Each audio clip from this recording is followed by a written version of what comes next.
শীতে যমুনা নদীর বগুড়ার সারিয়াকান্দি অংশে ভয়াবহ নাব্যতা সংকট দেখা দিয়েছে। উপজেলার বেশ কয়েকটি রুটে বন্ধ রয়েছে নৌযান চলাচল। এতে 4 গুণ বেশি খরচে ঘোড়ার গাড়িতে করে পণ্য পরিবহন করছে কৃষকরা। এদিকে স্থানীয় প্রশাসন জানায় বগুড়ায় নদী বন্দর করার প্রস্তাব দেওয়া হয়েছে। এটি পাশ হলে নদী খনন হবে। বগুড়ার সারিয়াকান্দি থেকে সাদাস জামানের প্রতিবেদন, জানাচ্ছেন সাইদ মাহমুদ। নদীর গভীরতা নেই, ফলে নৌকার বদলে পণ্য পরিবহন করতে হচ্ছে ঘোড়ার গাড়িতে। বগুড়ার সারিয়াকান্দির প্রত্যন্ত অঞ্চলের বিভিন্ন বাজারে পৌঁছাবে এসব কৃষি পণ্য। স্থানীয় বাসিন্দারা জানায়, নাব্যতা সংকটে সারিয়াকান্দি সদরের আলতাপালির খেয়াঘাট, হাটশেরপুর ও হাসনাপাড়া সহ বেশ কয়েকটি নৌঘাট বন্ধ রয়েছে।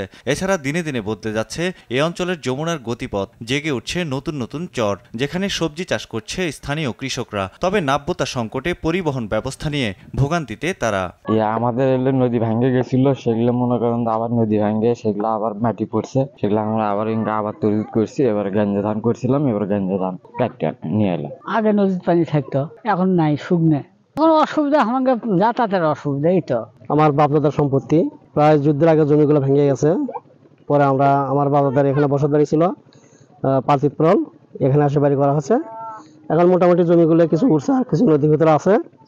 এগুলো প্রতিদিন যায় দেখাশোনা করতে। সময় দেওয়া হয় না, যখন সময় পাই।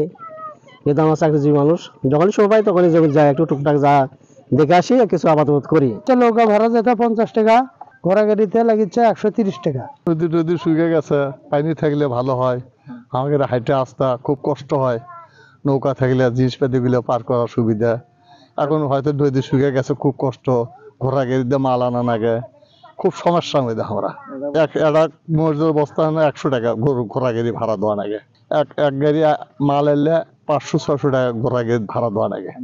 খুব সমস্যা আমাদের। নৌকা থাকলে হয়তো 50 টাকা, 10 টাকা, 20 টাকা দিলাম, নৌকালা পার করলাম, খুব ভালো হতো আমাদের পানি থাকা। বহু টাকা দিয়েছিলাম বুঝছেন, নেওয়ার পরে 3,30,000 টাকা দিয়ে নৌকা টোকা শুধু 4.5 লাখ টাকা পড়ছিল বুঝছেন। সেই ঘাটে মাছ 6 চালানোর পরে ওই ঘাট শুকিয়ে গেছে।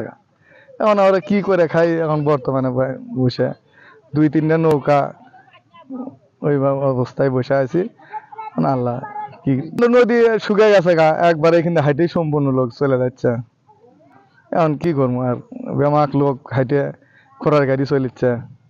এমন অবস্থায় এখন বসে থাকা, 2-3টা নৌকা নিয়ে বসে আছি বর্তমানে। সারিয়াকান্দি উপজেলা প্রশাসন জানায়, ইতোমধ্যেই বগুড়ার সারিয়াকান্দিকে নদী বন্দর করার প্রস্তাব পাঠানো হয়েছে মন্ত্রণালয়ে। সব ঠিক থাকলে নদী খনন হবে। বর্তমানে আমাদের এই শীত মৌসুমে আমাদের সারা দেশে নদীগুলোতে নাব্যতা সংকট রয়েছে। তো আমরা অলরেডি এখানে একটি জেলা প্রশাসকের মাধ্যমে একটি নদী বন্দর করার প্রস্তাব দেওয়া হয়েছে জামথল ঘাট পর্যন্ত।